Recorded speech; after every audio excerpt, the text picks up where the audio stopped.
بسم اللہ الرحمن الرحیم۔ سیرت النبی صلی اللہ علیہ وسلم کا سبق نمبر 7 ہے۔ اس سبق نمبر 7 میں ہمارے پیارے نبی سرکار دو عالم رحمت للعالمین صلی اللہ علیہ وسلم کے زندگی کا مبارک حصہ میں سے آپ کی عمر 8 سال کی تھی۔ 8 سال سے 16-17 سال تک کی عمر میں جو واقعات، جو حالات آپ صلی اللہ علیہ وسلم کے ساتھ پیش آئے، اس سے متعلق سوال و جواب ہے۔ دعا فرمائی اللہ تعالی بولنے کے بعد، سننے کے بعد مجھے بھی اور آپ کو بھی نبی صلی اللہ علیہ وسلم کی سیرت اور سنت کے مطابق اللہ ہم سب کو زندگی گزارنے کی توفیق نصیب فرمائے۔ آج کا پہلا سوال ہے، دادا عبد المطلب کی وفات کے بعد ہمارے پیارے نبی صلی اللہ علیہ وسلم کی پرورش کی ذمہ داری کون سنبھالی، کس کے ذمہ آئی؟ جواباً عرض ہے، ہمارے نبی صلی اللہ علیہ وسلم کی جب عمر 8 برس 2 مہینے 10 دن کی ہوئی تو دادا عبد المطلب 80 پر 2 برس کی عمر میں وفات پائے، اور وفات سے پہلے آپ صلی اللہ علیہ وسلم کے چچا ابو طالب، جو آپ کے والد محترم عبداللہ کے حقیقی بھائی تھے، ان کو وصیت فرمائی کہ یہ بچہ تمہاری کفالت میں رہے گا، تمہاری ذمہ داری میں رہے گا۔ لہذا خواجہ ابو طالب نے اس وقت سے رسول اللہ صلی اللہ علیہ وسلم کی پرورش کی ذمہ داری سنبھال لی۔ پھر سوال ہے، چچا ابو طالب ہمارے نبی صلی اللہ علیہ وسلم کی پرورش کے زمانے میں آپ صلی اللہ علیہ وسلم کے ساتھ کیسا سلوک کیا کرتے تھے؟ جواباً عرض ہے، چچا ابو طالب اپنے بھتیجے محمد صلی اللہ علیہ وسلم کی کفالت کا حق بڑی خوبی سے ادا کیا۔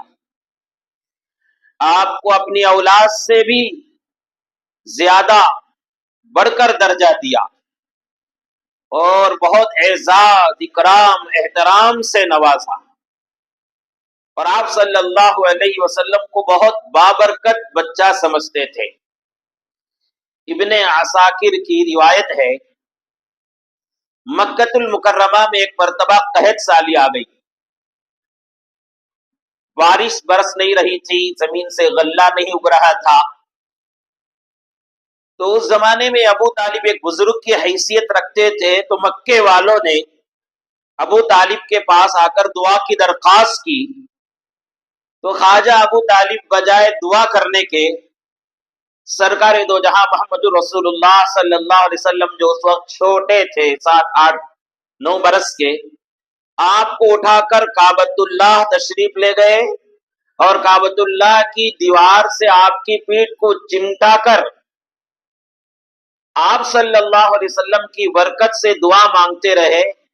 تو اللہ رب العالمین وہ قحط سالی کے زمانے میں زوردار بارش آسمان سے برسائی، جس سے مکے کے وادیوں میں سیلاب آ گیا، اور شہر و بیابان سب سبز شاداب ہو گئے۔ اس واقعے کے بعد خواجہ ابو طالب سرکار دو جہاں محمد رسول اللہ صلی اللہ علیہ وسلم کی عظمت میں، محبت میں اور اضافہ فرما لیا۔ اب چونکہ قحط سالی کے زمانے میں بارش کی بات آئی، تو سوال کیا گیا ہے، ہمارے نبی صلی اللہ علیہ وسلم نبوت کے بعد قحط سالی اور بارش کے نہ ہونے کے موقع پر کیا تعلیم دی ہے؟ اچھا سوال ہے۔ ہمارے نبی صلی اللہ علیہ وسلم جب کبھی بارش نہ ہو، قحط سالی ہو تو صلاۃ الاستسقاء کی ہدایت فرمائی ہے۔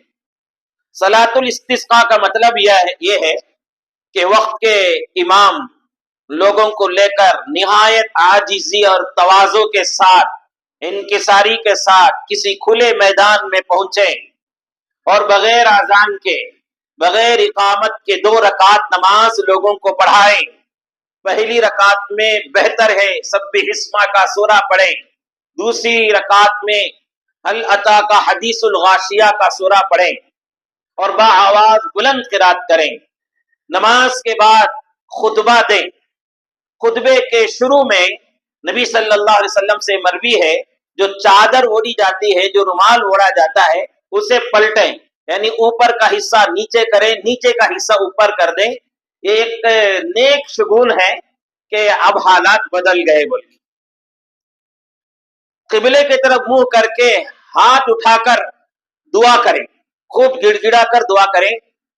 صلاۃ الاستسقاء کے بعد دعا کے بارے میں جو روایت مروی ہے، اس میں نبی صلی اللہ علیہ وسلم نے اس طرح ہاتھ کے پشت کو آسمان کی طرف کر کے دعا مانگا تھا، اور دعاؤں میں اس طرح ہاتھ رکھتے ہیں دعا، اس میں صلاۃ الاستسقاء کے بعد جو دعا ہے اسے اس طرح رکھ کر دعا مانگنے کی ہدایت فرمائی، آپ نے اسی طرح دعا فرمائی۔ تو لہذا اس طرح دعا مانگیں، عاجزی کے ساتھ، انکساری کے ساتھ۔ 3 دن تک یہ عمل کرنے کے لیے مستحب قرار دیا گیا ہے۔ سوال کیا گیا ہے، بارش طلب کرنے کی کوئی خاص دعا نبی صلی اللہ علیہ وسلم سے مروی ہے کیا؟ جی، ابو داؤد شریف کی روایت ہے، نبی صلی اللہ علیہ وسلم سے یہ دعا منقول ہے، اللہم اسقنا غیثا مغیثا مریئا نافعا غیر ضار عاجلا غیر آجل۔ اے اللہ ہمیں سیراب فرما، ایسی بارش عطا فرما جو ہماری مددگار ہو اور اچھے انجام والی ہو، سبزہ اگانے والی ہو، غلہ اگانے والی ہو، نفع بخش ہو، نقصان دہ نہ ہو، جلدی آنے والی ہو، دیر سے آنے والی نہ ہو۔ پھر سوال کیا ہے، اگر ضرورت سے زیادہ بارش ہو جائے، کبھی کبھی ایسا ہوتا ہے مسلسل بارش ہوتی ہے، جس کی وجہ سے روز مرہ کے کام ٹھپ پڑ جاتے ہیں، بڑی مشکلات پیش آتی ہے، تو اس وقت نبی صلی اللہ علیہ وسلم کے طرف سے کوئی دعا منقول ہے؟